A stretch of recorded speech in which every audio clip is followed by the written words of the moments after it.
Hello YouTube, welcome back.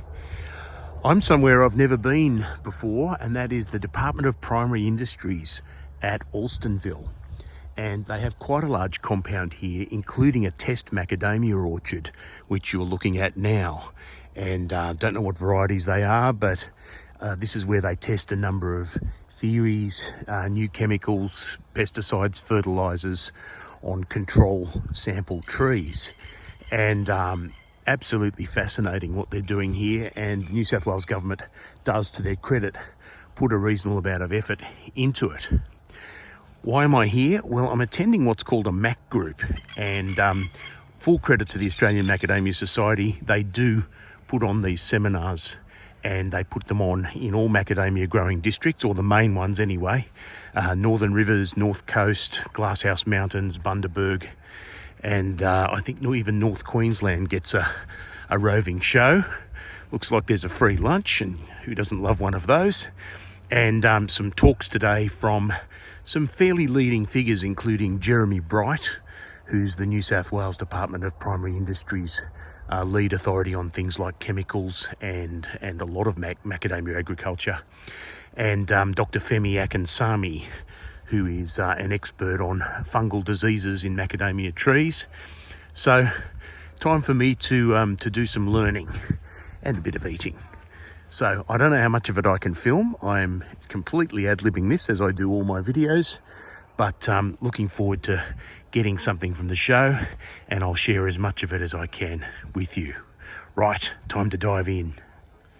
Okay, so now we're seeing a machinery demonstration, and as you can probably guess, this is a drone. It carries 40 litres of spray. It's battery powered. It's by DJI, and it's sold by SkyTech Solutions, who have brought it here to demonstrate to the farmers. We're ready. The remote is in the hands of that man over there, and we're about to take off.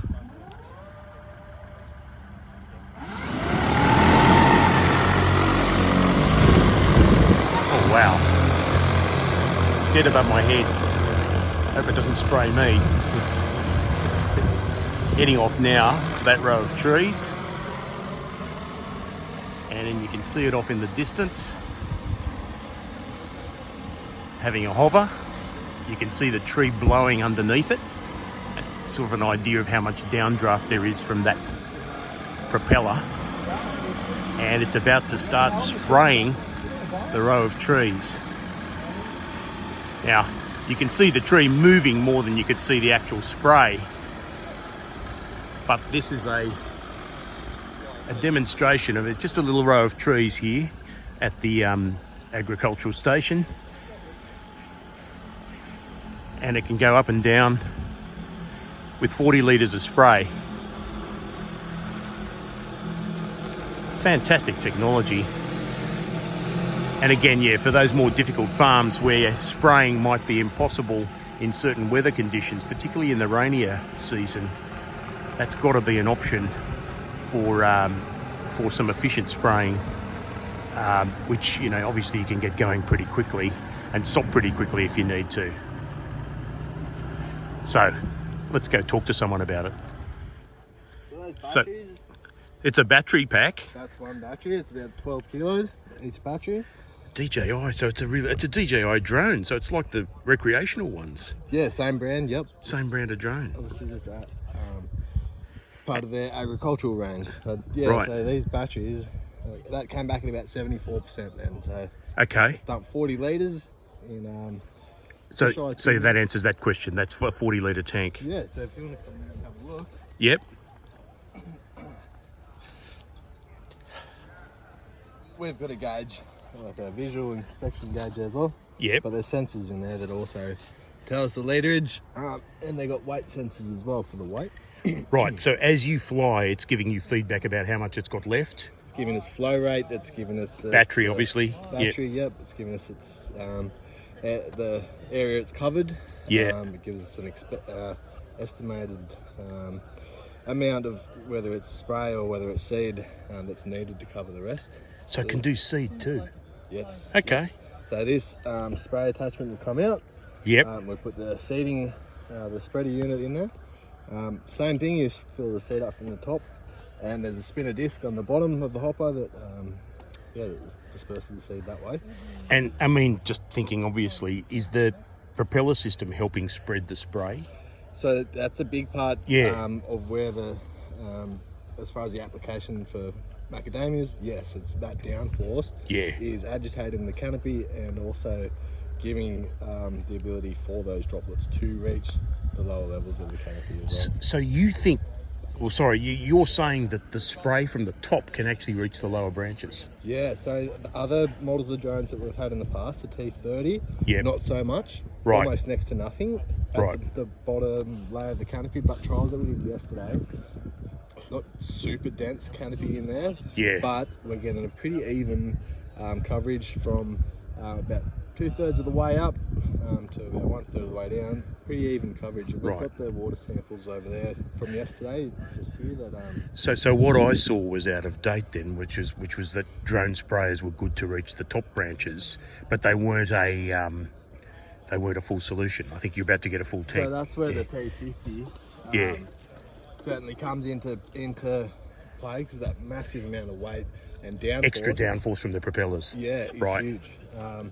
As far as agitating the canopy and getting the spray to reach those lower levels.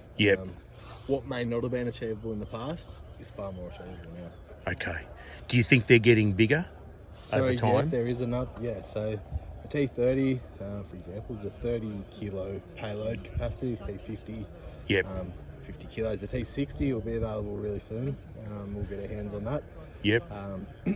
But yeah, the bigger the payload, the bigger the batteries, the heavier the drone as well. So, and they're all electric. There's no petrol drones. They're just too heavy. There is petrol drones out there, but as far as the agricultural application, the batteries are superseding any sort of Well, you might as well. I guess everything's going battery, but depends on battery technology too, I suppose. That's right. Yeah. But it's all coming a long way. Batteries are getting far better. The charging systems are getting a lot better. Just the efficiency of the drone itself, having these dual rotors as well. Have you tested the time it takes to aerial spray versus ground spray? Has there been any comparison? Not like a actual defined research that's gone into it. Because there's so many factors involved as well. Obviously, if it was just how many hectares per hour from when it leaves the ground to when it's finished the job, is going to be different from job to job. So if big trees like this and a lot of ground that it's got to cover, it obviously takes time to come back. Because there's difficult ground to cover on many farms, including mine. That's right. And I can just see something like this being the future. Well, I think the foreseeable future is going to be a relationship between the ground machinery and our aerial applications that we can do with drones. It may also depend on the kind of chemical as well. Because the systemics, I don't know how easily they get in from top spraying as opposed to spraying underneath the leaf. The kind of chemical is it can be it's all important. advancing. But things that'll happen with the drone, say you can get a tractor up your rows, right? The drones could potentially be going that same corridor that the tractor will fly through with jets that spray up as well. So they've got obstacle avoidance systems in these drones now. It's not there yet. Right. It's definitely potential for that in the future, where the drone is following the same track that the tractor would. Spraying up and then maybe going up and then doing the top on the way back. So who knows what the future really looks like with them. What we need is a ground-based drone to pick up the nuts next. But that's not your thing, obviously. You need some sort of robot that they've got robotic lawnmowers now. You need a robotic nut. But just in terms of transport and that sort of stuff, do I take it these wings fold in for transport? Yes. So it becomes a more compact unit to transport. We fit that drone in the back of the ute there with toolboxes. Oh, the drone's in the back of the ute? Not in there? No, the drone. Oh my God. You'll see where the drone was next to our toolbox. Well, once you can fit them in the back of a farmer's ute, you're going to have widespread adoption. Well, the thing is, so the bigger the drones get, the more manpower it takes. To be able to get them in and out of the ute. So that one's just big enough for a ute. The next one might be a bit too big, but T30 you can manage with one person. You're not lifting the Australian out of the ute all day with with one person. And the whole machine empty weighs about what? Don't know. I'm not 100% sure. It'd be, so the battery's 12 kilos. It wouldn't be much over 50 kilos, the drone itself. Okay. The battery, and then fully loaded with a full payload, 102 kilos or something like that. Right. So roughly 50 kilos dead empty. Yeah. No battery, no payload. Yeah. Well, that's doable with one person if you. It's just how awkward they are to try and get your hands on. It's the size, not the But really having something like a little hydraulic lift on the back of the car or on the trailer, or having a better trailer set up. That's sort of what we're working on at the moment. Is building a better system for the drone. Fantastic. Well, there you go. Glimpse of the future, guys. Well, that was lovely. I'm sorry I didn't want to intrude on the privacy of the speakers who actually spoke today and bring you some of their coverage. I don't think they'd have necessarily stopped me filming, but it's one of those things where I thought it was sort of more polite that they knew that they were addressing the crowd and not addressing the world at large, because we have subscribers from all over the world. I did inject myself into some of the conversations and had a nice chat with the development manager and the CEO of Australian Macadamia Society, Claire Hamilton Bates. It was a very productive discussion. I raised a couple of issues with her, issues that I think, need to be raised about the AMS's role in supporting growers. And certainly the gist of that conversation was that, we are a good society, we are a whole of industry society, and there are many benefits of pulling together as a whole of industry society, but there are some disadvantages, and that can relate to the relationships between different kinds of players within the one society. And I said the one that needs the most of all attention is the relationships between growers and processors. And, each body, and I met a couple of processors representatives, they've got reasons to complain sometimes about how the growers treat them, and I heard them for the first time. Some processors saying, they've got a promise from a farmer to send 50 tonnes of nuts, and then finding out they've sold them to someone else for 3 cents a kilo more. So there's some relationship difficulties there that can't easily be fixed when we're all in the one society. And so, and Claire argues, and I'm almost prepared to accept, that we're better off together than apart, but it does have some disadvantages, and those disadvantages need to be addressed. On the technical side, Dr. Femiak and Sammy alerted us. It wasn't exactly the greatest news I've ever heard, but he alerted us to a flower-based disease called rat tail, which is basically the dead base of racemes. I thought that was caused only by lace bug, but there's also a fungal disease that causes it. And but some good news is that the fungicide Merivon, which a couple of people had already been spraying on flowers for flower blight, it's finally been registered for macadamias, long after being registered for avocados. And so it's established now that if you want to spray against flower blight, and I mean grey mould and green mould on your flowers, particularly when it rains in spring, that Merivon is an effective fungicide for that. But it has to be sprayed before the flowers are fully open, or else it'll be too late to provide protection. The marketing update, also an interesting discussion. There was a lot of focus on certain countries and an absence of focus on others, and we had a bit of a discussion about why that was.